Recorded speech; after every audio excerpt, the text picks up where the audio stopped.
ஒரு வழியா L பேரடைஸோட season 2 வந்து 2026 ஜனவரி பிரீமியர் ஆக போது. ட்ரைலர் விட்டிருந்தாங்க.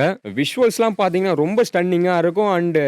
ஃபைட் சீன்ஸ்லாம் பார்த்தீங்கன்னா, ரொம்ப த்ரில்லிங்கா தாறுமாறா பண்ணியிருப்பாங்க. இந்த சீரிஸ் ஏன் இன்னும் அண்டர் ரேட்டடா இருக்குன்னு தெரியல. இது 2023 ஏப்ரல்ல வந்தது. இது பார்த்தீங்கன்னா, ஒரு super natural thrilling action anime. இந்த ஆனிமே வந்து தாறுமாறா இருக்கும். என்னடா இவ்வளோ ஹைப் குடுக்குறேன்னு பார்க்காதீங்க. இந்த ஹைப்புக்கு அந்த ஆனிமே அவ்வளோ ஒர்த்து. ஸோ கண்டிப்பா அத பார்க்கலன்னா, அத மிஸ் பண்ணாம பாருங்க. இந்த ஆனிமே பார்க்காதவங்களுக்கு ஷார்ட்டா இதோட ஸ்டோரி என்னன்னா, ஈடோ பீரியட் ஆஃப் ஜப்பான்ல நடக்குது. கபிமாருன்ட்டு ஒரு இன்வின்சிபிளான நிஞ்சா அசசின் இருக்காரு. அவர வந்து கேப்சர் பண்ணிடுறாங்க அந்த ஊரோட ஷோகனேட். அவர வந்து பாத்தீங்கன்னா எக்ஸிக்யூட் பண்ண போறாங்க. அதாவது பாத்தீங்கன்னா அவருக்கு மரண தண்டனை கொடுக்க போறாங்க. ஆனா அவரை எப்படி சாவடிச்சாலுமே அவரை சாவே அடிக்க முடியாது. அவர் மனைவி மேல வச்சிருக்க பரிசுத்தமான காதல் தான் அவரை சாவடிக்க முடியாம உயிரோட வச்சிருக்குன்னு நம்புறாரு. சோ இவரோட ஆசை எல்லாம் அவங்களோட அன்பான மனைவி பிரீத்தி அவங்க கூட ஒன்னு சேர்ந்து ஒரு நார்மலான லைஃபை வாழணும்னு தான் ஆசைப்படுறாரு. அந்த ஊரோட தலைவர் வந்து இவருக்கு ஒரு ஆஃபர் தராங்க. ஒரு மிஸ்டீரியஸ் ஐலாண்ட்ல எலிக்சர் ஆஃப் இம்மார்டலிட்டின்ட்டு ஒன்னு இருக்கு. அது என்னன்னு பாத்தீங்கன்னா அது ஒரு அமிர்தம். அதை குடிச்சா சாவுன்றதே அவங்களுக்கு கிடையாது. அந்த ஐலாண்டுக்கு போயிட்டு அதை எடுத்துட்டு வந்தா இவரை விடுதலை பண்ணிடுறேன் எந்த தண்டனையும் இல்லாமன்னு சொல்றாங்க. ஸோ இவரும் அதுக்கு அக்செப்ட் பண்ணிட்டு அந்த ஐலாண்டுக்கு போறாரு. இவரு கூட இன்னும் ஒரு 9 பேர் அனுப்புறாங்க.